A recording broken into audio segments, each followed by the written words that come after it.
ನಮಸ್ಕಾರ ಕರ್ನಾಟಕ. ನನಗಂತೂ ಬೆಳಿಗ್ಗೆನೆ ತುಂಬಾ ಖುಷಿಯಾಗಿದೆ ಸ್ನೇಹಿತರೆ. ಏನಪ್ಪಾ ವಿಷಯ ಅಂದ್ರೆ ನೋಡಿ, ನಮ್ಮ ಮನೆಗೆ ಬೆಳಿಗ್ಗೆನೆ ತುಂಬಾ ದಿವಸ ಇದೆ, ಎಲ್ಲರಿಗೂ ಸಿಕ್ಕಿದೆ ಅನ್ಸುತ್ತೆ.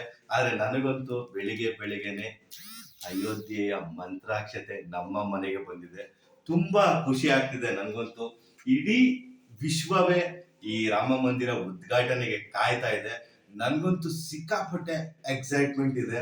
ನಾನಂತೂ ಸಿಕ್ಕಾಪಟ್ಟೆ ವೇಟ್ ಮಾಡ್ತಾ ಇದ್ದೀನಿ. ಮತ್ತೆ ಇನ್ನೂ ಒಂದು ವಿಶೇಷ ಏನಪ್ಪಾ ಅಂದ್ರೆ, ಕನ್ನಡಿಗರ ಕೊಡುಗೆ ತುಂಬಾ ಅಪಾರ ಇದೆ ಅಯೋಧ್ಯೆಗೆ.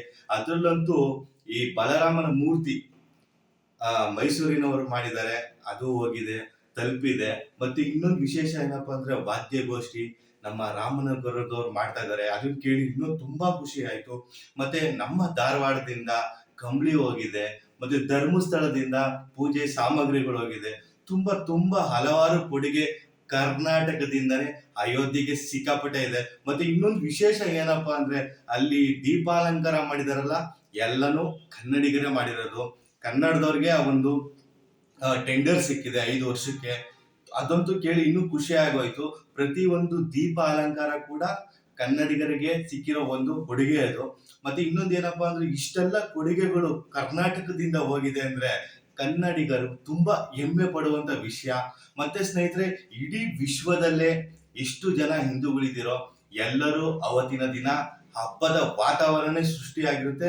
ಹಬ್ಬದ ವಾತಾವರಣ ಮಾಡ್ಲೇಬೇಕು, ಜೋರಾಗಿ ಜೈ ಶ್ರೀರಾಮ್ ಅಂತ ಹೇಳಲೇಬೇಕು. ಮತ್ತೆ ಇನ್ನೊಂದು ವಿಶೇಷ ಏನಪ್ಪಾ ಅಂದ್ರೆ, ಎಷ್ಟೋ ವರ್ಷಗಳು, 500 ವರ್ಷಗಳಿಂದ ಇದಕ್ಕೋಸ್ಕರ ನಾವು ತುಂಬಾ ಕಾಯ್ತಾ ಇದ್ವಿ. ಆ ಒಂದು ಕ್ಷಣ 22ನೇ ತಾರೀಕು ಬಂದಿರೋದು ತುಂಬಾ ಖುಷಿಯ ವಿಚಾರ ಅಂತಾನೆ ಹೇಳ್ಬೋದು. ಮತ್ತೆ ಸ್ನೇಹಿತರೆ, ನಿಮಗೆ ಈ ಒಂದು ಕ್ಷಣಕ್ಕೆ ನೀವು ಎಷ್ಟು ವೇಟ್ ಮಾಡ್ತಾ ಇದ್ದೀರಾ, ನೀವು ಎಷ್ಟು ಎಕ್ಸೈಟ್ಮೆಂಟ್ ಅಲ್ಲಿ ಇದ್ದೀರಾ, ಅದನ್ನ ಕೊನೆಯದಾಗಿ ಕಮೆಂಟ್ ಬಾಕ್ಸ್ ಅಲ್ಲಿ ತಿಳಿಸಿ. ಹಾಗೆ ನನ್ನ ಚಾನೆಲ್ ನ ಇದುವರೆಗೂ ಯಾರ್ಯಾರು ಸಬ್ಸ್ಕ್ರೈಬ್ ಮಾಡ್ಕೊಂಡಿರೋ ಸಬ್ಸ್ಕ್ರೈಬ್ ಮಾಡ್ಕೊಳ್ಳಿ. ಕೊನೆಯದಾಗಿ ಜೈ ಶ್ರೀರಾಮ್, ನಮಸ್ಕಾರ.